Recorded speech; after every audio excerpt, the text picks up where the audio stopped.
so welcome back to another session of our English tutorials. For our last class, we started the consonant sounds. We learned about the descriptions of consonant sounds. We also learned about some consonant sounds and the letters that represent them in the English language. So we're going to be moving on with that in this class. So the first sound we're going to be dealing with is the V sound. The V sound. I'm sure in the last class we had the F. Now this is the voiced. So this is a voiced fricative made by putting your upper front teeth on your lower lip. Okay, this is a voiced labiodental fricative. Letters usually that usually represent the V sound are F and V. Letter V and letter F. Okay, letter V and letter F. So it's found in words like voice, have, of, okay, over, advise, leaving, reverse, every, visa, revival. So you can feel the vibration when you pronounce the V sound. The next is the theta sound. This is a voiceless fricative. This is a voiceless dental fricative.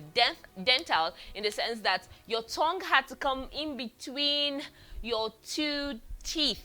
Upper and the lower, your tongue came in between, so that is why it is called a dental sound. Voiceless dental fricative, made by putting your tongue in between your teeth. It's found in words like thin, teeth, Athens, tenth, sympathy, authentic, thought, faithful, and bath.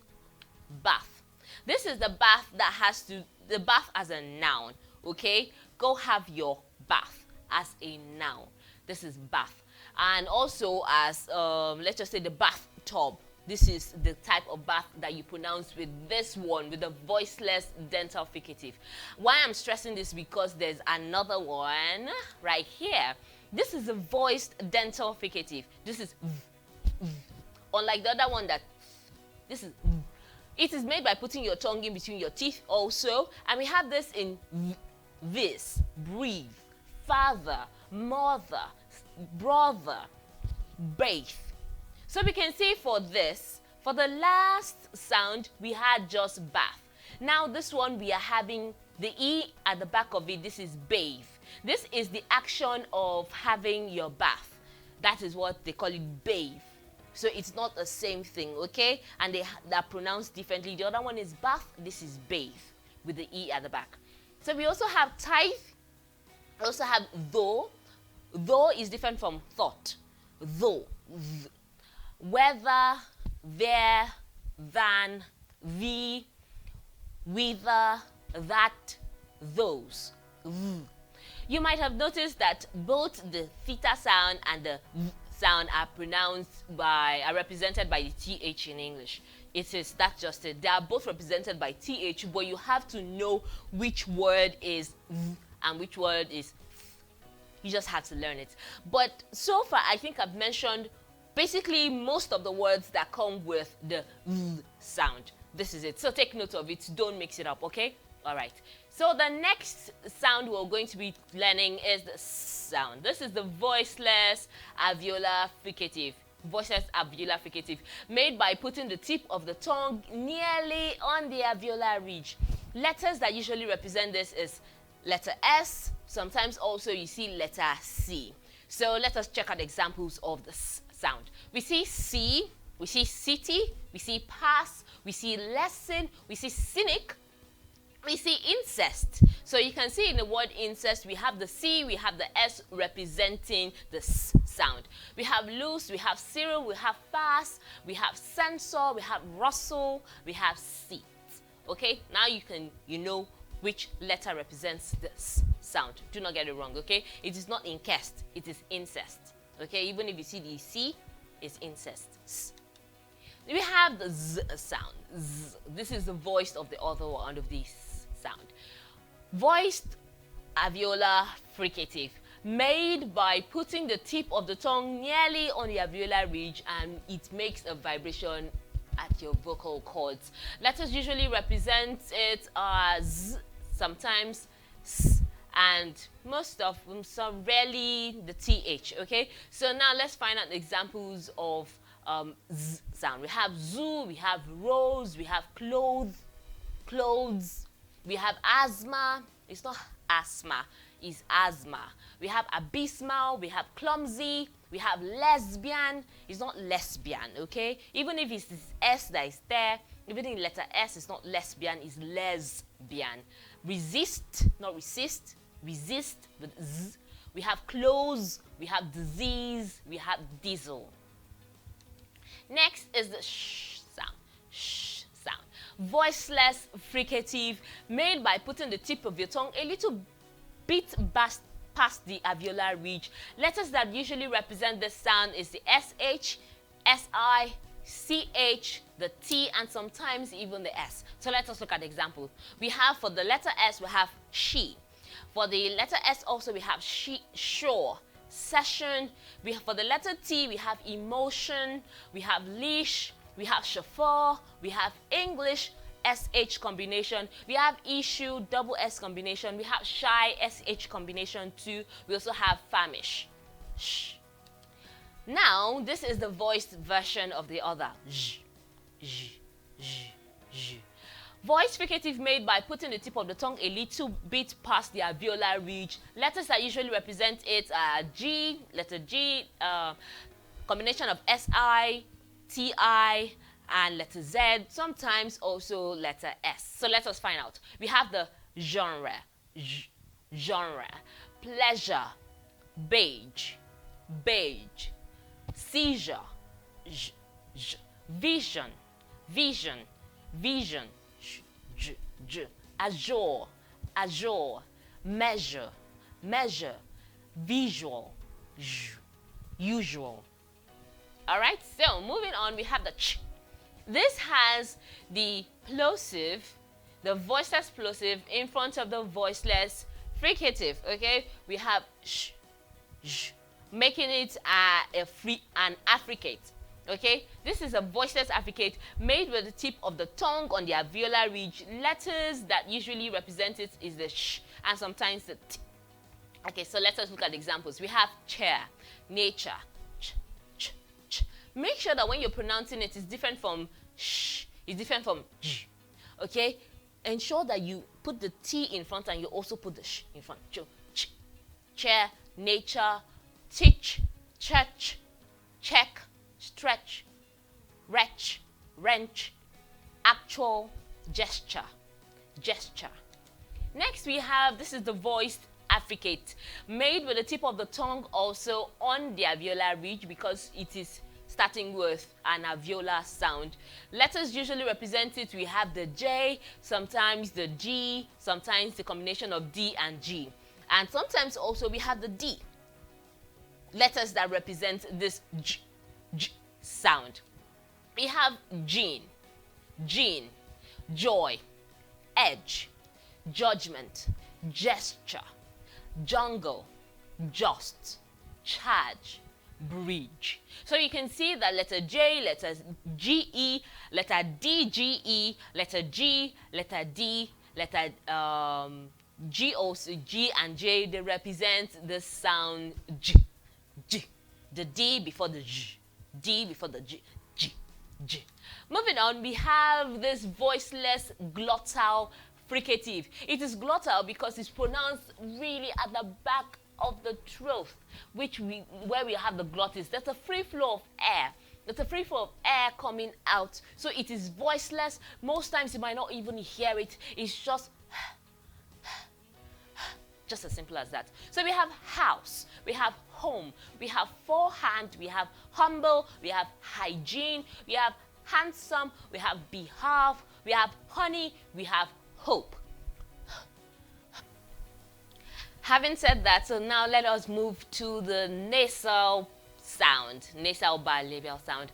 This is formed with the lip, when the lips are short. Letters that are represented is usually the letter M.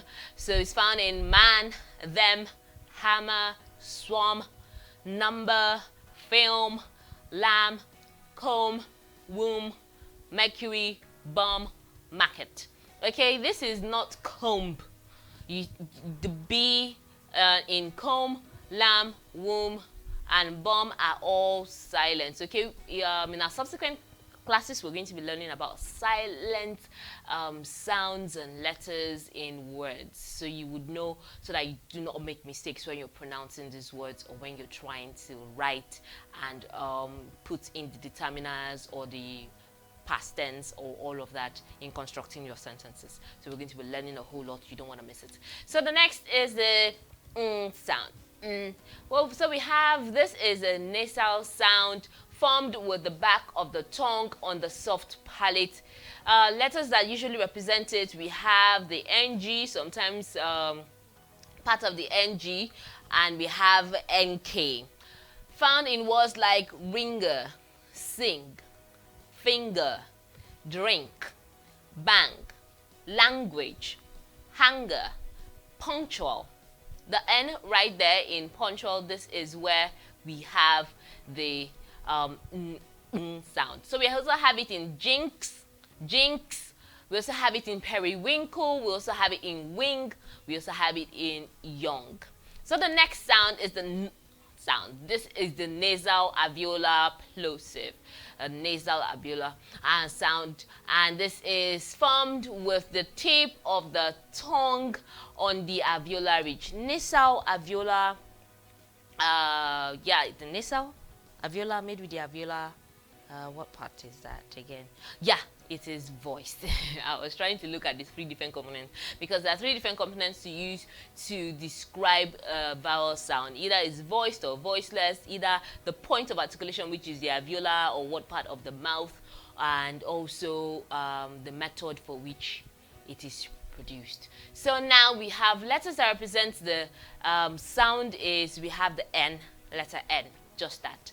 We have no, teen, winner, banner, annual, niche, penalize, pneumonia. For the pneumonia, the P is silent, so the N sound starts immediately. It's not pneumonia, all right? It's pneumonia. We have session, we have when, we have knack. The K is silent, so it's not knack, okay? It is knack. We have normal, we have nutty. Moving on, we have the sound. A momentary stop-like sound called a flap or a roll, because it's a glide is a roll, caused by the tip of the tongue lightly throwing itself against the alveolar ridge. So when you pronounce it, you will see that the tongue, the tip of the tongue, lightly, not so much on the roof of your mouth. So letters that represent it are usually the R sound. But in American English, we have a T representing the R sound. So that is why we have in American English, we have bearer instead of better. Okay, like the British English, we have bearer. So for them, they have the T representing their R's for all their sounds or all their pronunciation. But for British English, we have brave, we have the R representing it, we have brat, we have rest, we have rancid, we have wrestle. The W is silent, so the word is starting with the letter R. We have repent, we have direct, resurrect, strenuous, arrest, and wrinkle. Wrinkle, the R is also silent, so the W is also silent, so the word is starting with the sound R, wrinkle. Now we have the liquid. This is a liquid sound because people, it's described in English as a semi-consonant or a semi-vowel. It's not here or there. People tag it as a vowel, sometimes people tag it as a consonant. So this is liquid because it flows. It's created by keeping the tip of the tongue on the upper teeth. Letters that usually represent it is just the L. So found in words like left, you can, when you're pronouncing it, you know that your tongue is coming towards your upper teeth. Let, bell, table, please, lead, little, bottle, alpha, limb, helm, limited. Now, also for another semi-consonant, we have, this is a glide, this is the sound. This is the U. It's pronounced U, but most times it's used alongside vowel sounds. It's used alongside vowel sounds. It has the E thing to it. You. So it's a glide created by bringing the middle of the tongue very close to the roof of the mouth and then releasing it, bringing the middle of the tongue to the roof of the mouth and then releasing it instantly. It's represented in letter Y, sometimes other vowels, okay, represented by vowel sounds. I told you it is semi-vowel is represented by vowel sounds. So we have it in yes, we have it in neuron because it is pronounced neuron. So the J is there in transcribing the neuron. We have it in cube. Okay, to transcribe cube, for you to see that the J sound or the letter J, the J sound, E sound is there present in it. Now we have, so for the next sound we're going to be learning about, this is the E sound, E sound, E. This people have termed it as a semi-vowel, semi-consonant because most times it's used alongside vowels and it sounds like a vowel sound. So this is a glide created by bringing the middle of the tongue very close to the roof of the mouth, then releasing it. Letters that usually represent this sound is, we have the Y and sometimes other vowels found in words like yes, neuron, cube, pure, choose, fuse, excuse, duplicate, fusion. We also have gratitude, mute, immune. So let us transcribe, let us see, we'll pick cube and we'll also pick mute for you to see that this sound follows vowel sounds most times in pronunciations in English language. So we're going to be transcribing cube, the word cube.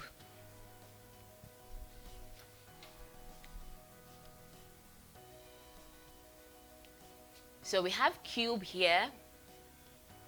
So to transcribe it, always remember that every sound you have in English language has to come in these two slants, before and after when you're done. That is the only way to recognize it as a sound and not a letter. Okay, there's a difference between a letter of the alphabet and a sound in English language. Okay, so always use the slants to differentiate them. So to transcribe cube, we have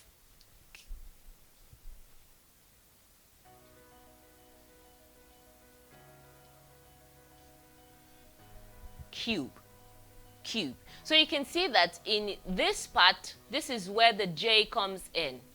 Okay, that is why they call it a semi-vowel. So the other word we also said we're looking at is mute.